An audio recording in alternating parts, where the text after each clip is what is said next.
दोस्तों, जैसा कि आप सभी जानते ही हो कि इस बार बोर्ड एग्जाम का पैटर्न थोड़ा सा बदल गया है। इस बार पैटर्न दो फेजेस में होगा, time 1 and time 2। Time 1 board exam जो कि नवंबर में होगा, जिसमें मल्टीपल चॉइस क्वेश्चन अर्थात एमसीक्यू क्वेश्चन पूछे जाएंगे। तो प्रॉब्लम यह है कि अभी तक बच्चों को सिर्फ सब्जेक्टिव पेपर सॉल्व करने की प्रैक्टिस है। बहुत सारे स्टूडेंट पूछ रहे हैं कि हमें एमसीक्यू क्यों सॉल्व करने चाहिए, क्या कोई ऐसी टेक्निक है जिसके इस्तेमाल से हम ऑब्जेक्टिव पेपर को सॉल्व करें और इसमें ज़्यादा से ज़्यादा मार्क्स स्कोर कर पाएं।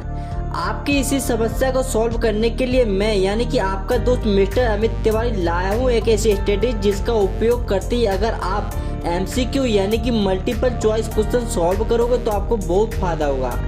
इस स्ट्रेटेजी से आप पेपर जल्दी से जल्दी सॉल्व कर पाओगे। अगर आपको क्वेश्चन नहीं भी आता है तो भी उसके सही होने के चांसेस 30% इंक्रीज हो जाएंगे। आप चाहे बोर्ड एग्जाम के छात्र हो या फिर कॉम्पिटिटिव एग्जाम के, यह वीडियो दोनों के लिए इक्वली होने वाला है, इसलिए आपको यह वीडियो लास्ट तक जरूर देखना है। So let's begin. दोस्तों, हम सबसे पहले बात करते हैं ओएमआर शीट फिल करने का सही तरीका क्या है। सबसे पहले आपको पेपर सॉल्व करने से पहले सारे इंस्ट्रक्शन पढ़ने हैं और उनको फॉलो करना है। बिना निर्देशों को पढ़े आपको ओएमआर शीट फिल नहीं करनी है। इंस्ट्रक्शन को ध्यान से पढ़ना है। यदि उनमें ब्लैक पेन से बबल डार्क करने को बोला गया है तो ब्लैक पेन से यूज करना है।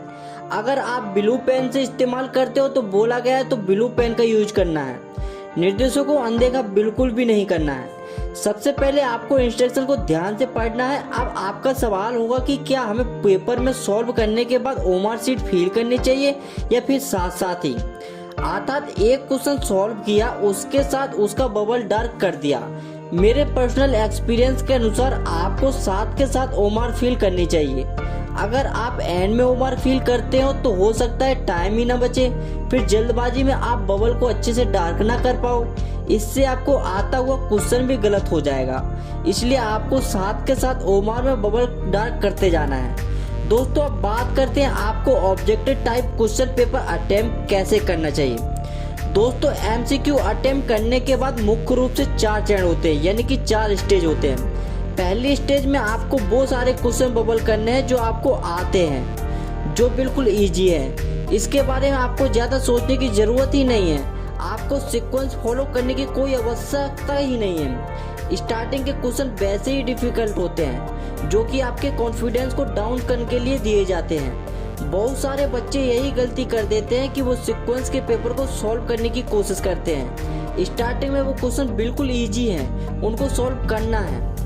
दूसरी स्टेज में आपको वो क्वेश्चन सॉल्व करने हैं जो थोड़े टफ हैं, आपको आते तो हैं लेकिन टाइम कंज्यूमिंग। और तीसरी स्टेज है आपको क्वेश्चन सॉल्व करने का प्रयास करना है जो आपको बिल्कुल नहीं आता है। सॉल्व तो हो जाएंगे तो ठीक है, वरना कोई बात नहीं। दोस्तों, चौथी स्टेज आती है तुक्का मारने की। दोस्तों, इस स्टेज में सबसे पहले आपको ऑप्शन एलिमेंट करने की कोशिश करनी है, यानी कि 4 ऑप्शन में से आपको 2 ऑप्शन एलिमेंट करने हैं जो उस क्वेश्चन के आंसर का बिल्कुल भी नहीं हो सकते, या फिर जिस ऑप्शन का आंसर होने की प्रोबेबिलिटी 10 से 15% है।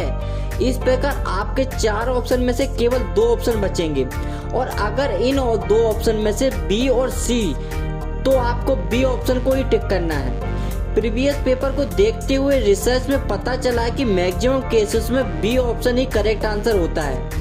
तो अगर आपको क्वेश्चन का आंसर बिल्कुल भी नहीं पता तो बी ऑप्शन टिक कर सकते हैं। इस तरह से आपको पेपर सॉल्व करना है। अगर आप मेरे द्वारा बताई गई इन बातों को फॉलो करते हो तो पेपर अटेम्प्ट करते हो तो निश्चित तौर पे आपको बोर्ड एग्जाम या फिर कॉम्पिटिटिव एग्जाम में बहुत अच्छे नंबर प्राप्त होंगे। Thank you so much, thank you, take care and love you all.